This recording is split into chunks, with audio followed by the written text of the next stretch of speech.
Cottbus, Chodzebus en sorabe, ville située non loin de la frontière polonaise, capitale culturelle des Sorabes, peuple slave situé en Basse-Lusace, à l'est de l'Allemagne depuis le VIe siècle. Nous verrons dans cette vidéo l'histoire de cette ville mi-slave mi-germanique et nous découvrirons également l'histoire de son club de foot, l'Energie Cottbus. C'est parti générique!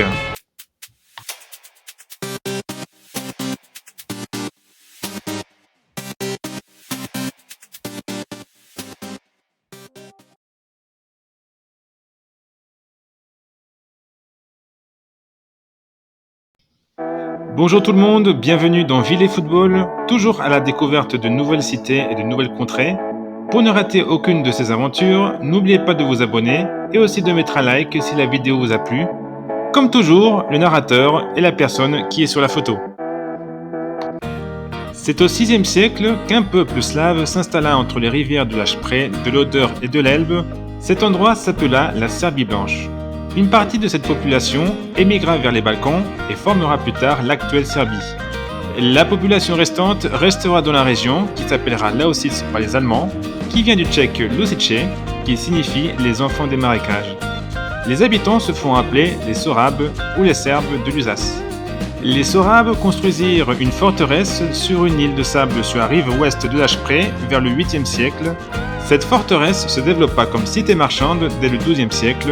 La ville de Cottbus fut mentionnée pour la première fois en 1156, au moment de son intégration dans le Saint-Empire romain germanique. Plusieurs orthographes ont été utilisées pour nommer cette ville, comme Cottbus, Cottbus, Godebus, Coebus, Kottwitz et même Kukubussel, pour finalement devenir Cottbus. Cette cité se situait dans la région de Basse-Lusace, la Lusace étant un territoire partagé entre le Saint-Empire romain germanique et le Royaume de Pologne. La partie germanique se nomma la Marche de Lusace. Cottbus acquéra le statut de ville entre 1216 et 1225, et c'est entre le XIIIe et le XIVe siècle que la Spremberger Sturm fut construite et marque l'entrée de la ville qui mène jusqu'à la place du marché, aujourd'hui l'Altemark, où les vendeurs et les acheteurs de Bohême et de Saxe venaient pour la laine et le tissu. En 1367, Cottbus passa sous le contrôle de la Bohême, toujours au sein du Saint-Empire romain germanique, et l'empereur Charles IV créa une route qui allait de la Bohême jusqu'à Francfort-sur-l'Oder et qui traversait Cottbus. Les armoiries de la ville représentent une forteresse avec 2 tours, avec un crabe au-dessus. Le crabe représente la défense avec son armure et la protection avec ses pinces. Certaines familles de la noblesse avaient le crabe comme symbole, mais c'était rare. Les couleurs rouges et blanches peuvent être associées aux couleurs de la Bohême, ou bien à celles du Brandenburg. En effet, en 1445, la Lusace passe sous contrôle du Brandenburg et en 1514, le théologien et humaniste Johannes Aeticampianus, dit Yadrak, fonda la première université sorabe à Cottbus. En 1701, la Marche de Brandenburg intégra le tout nouveau royaume de Prusse, et c'est entre 1771 et 1772 que le comte August Heinrich Graf von Puckler édifia le château de Branitz. À sa mort, son fils, le prince Hermann von Puckler-Muskau, commença à aménager un jardin à l'anglaise qui fait aujourd'hui la réputation du château de Branitz. Tout au long du XIXe siècle, la ville de Cottbus développa son industrie textile ainsi que son réseau ferroviaire, Cottbus se situant entre Dresde, Berlin, Francfort-sur-l'Oder et Wrocław. Après la Seconde Guerre mondiale, le Brandenburg fit partie de la toute nouvelle République démocratique allemande et la ville dut s'adapter à un régime communiste. Dans les années 50, la région de Cottbus devint le principal fournisseur de charbon et d'électricité de la RDA. C'est en 1963 que le club de football, le Sportklub Aktivist Brieske Senftenberg, fut relégué en 2e division du championnat de RDA.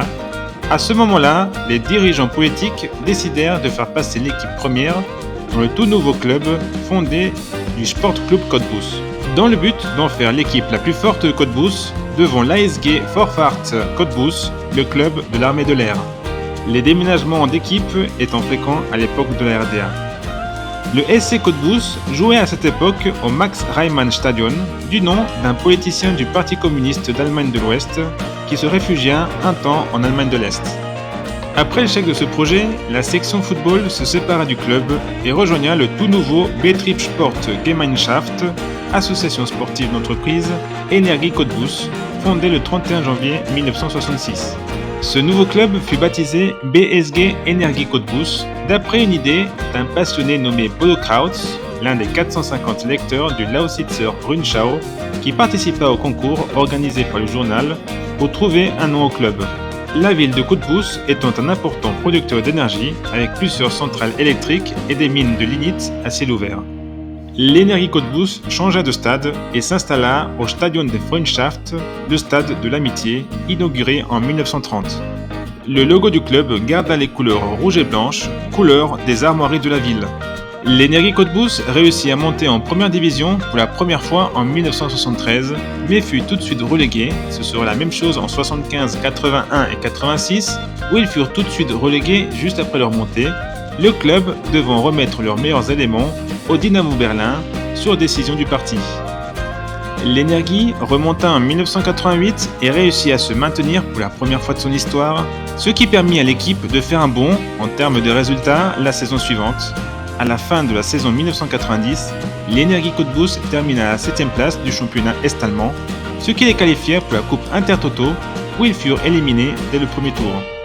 Après la chute du mur de Berlin et la fin du communisme, les clubs sportifs d'entreprise n'étant plus possibles, la section football se privatisa pour devenir le FC Energie Cottbus le 1er juillet 1990.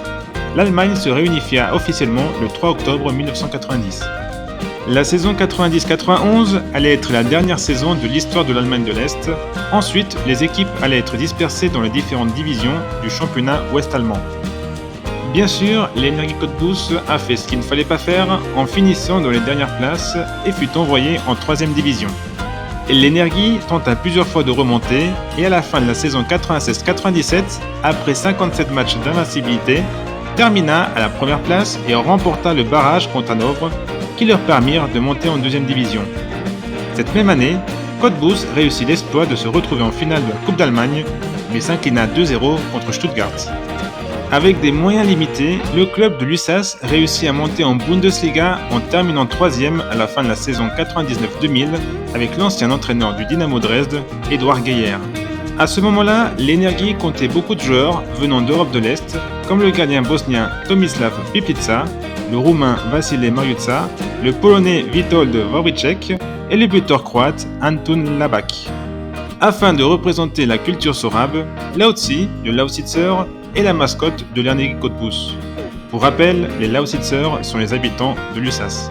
Le club réussit à se maintenir pendant 3 saisons en Bundesliga et fut relégué à la fin de la saison 2002-2003 en terminant à la dernière place. L'année suivante, ils ratèrent de peu la montée en finissant 4e, à égalité avec le 3e, le Mayence de Jürgen Klopp, mais avec une moins bonne différence de but, et se sauvèrent de la relégation la saison suivante grâce à une meilleure différence de but que l'Eintracht Trier. En 2006, l'Energie termina 3e et remonta en Bundesliga. Le club réussit à se maintenir grâce à son buteur roumain Sergiu Radu, 5e meilleur buteur de Bundesliga avec 14 buts. 2006 fut une année importante pour la ville de Cottbus qui célébra les 850 ans de la première mention historique de la ville. Et lors de la saison 2006-2007, l'Energie Cottbus se fit remarquer à 2 reprises. D'abord en battant 2-0 le Bayern, qui sera champion à la fin de la saison, et ensuite en ayant un nouveau membre honoraire de l'association, qui est Angela Merkel. En effet, l'ancienne chancelière allemande a vécu toute sa jeunesse en Allemagne de l'Est. La saison 2008-2009 se passa moins bien et Cottbus termina 16e, mais perdit le barrage, qui refit son apparition cette année-là contre Nuremberg, 3e de Bundesliga 2. Pour remonter, l'Energie se renforça en attaque avec Nils Petersen en provenance de Carl Zeiss Jena et avec le retour de Sergiu Radu. La première saison fut difficile mais la deuxième fut meilleure, Nils Petersen terminant meilleur buteur avec 25 buts et Cottbus arriva en demi-finale de la Coupe d'Allemagne en éliminant Freiburg, Hoffenheim et Wolfsburg mais perdit en demi contre Duisbourg. Malgré tout, Cottbus termina 6e et Nils Petersen fut débauché par le Bayern Munich. Les saisons suivantes, l'Energie Cottbus a plus joué pour ne pas descendre et finalement, ils ont été relégués à la fin de la saison 2013-2014 où ils terminèrent derniers après une saison désastreuse. Mais en Dritte-Liga, les choses ne se passèrent pas mieux où après 2 saisons, Cottbus se retrouva en Regionalliga en 2016, 19 ans après son dernier passage dans le monde amateur. Depuis 2016, les Bassorabes ont réussi à remonter une seule fois en Drittliga en 2018, mais redescendus tout de suite après une saison et jouent depuis dans la Regionalliga de l'Est, où ils sont souvent les favoris à la montée. Aujourd'hui, Cottbus est une importante ville universitaire avec l'Université de technologie du Brandenburg qui accueille plus de 7000 étudiants par an et possède une nouvelle bibliothèque universitaire qui ouvre en 2004 et a la forme originale d'un livre ouvert. De plus, à Cottbus, il y a le gymnasium bassorabe où les cours de maths, d'histoire géo, d'art et de sport sont enseignés en sorabe, ce qui confirme bien que Cottbus est la capitale de la culture sorabe.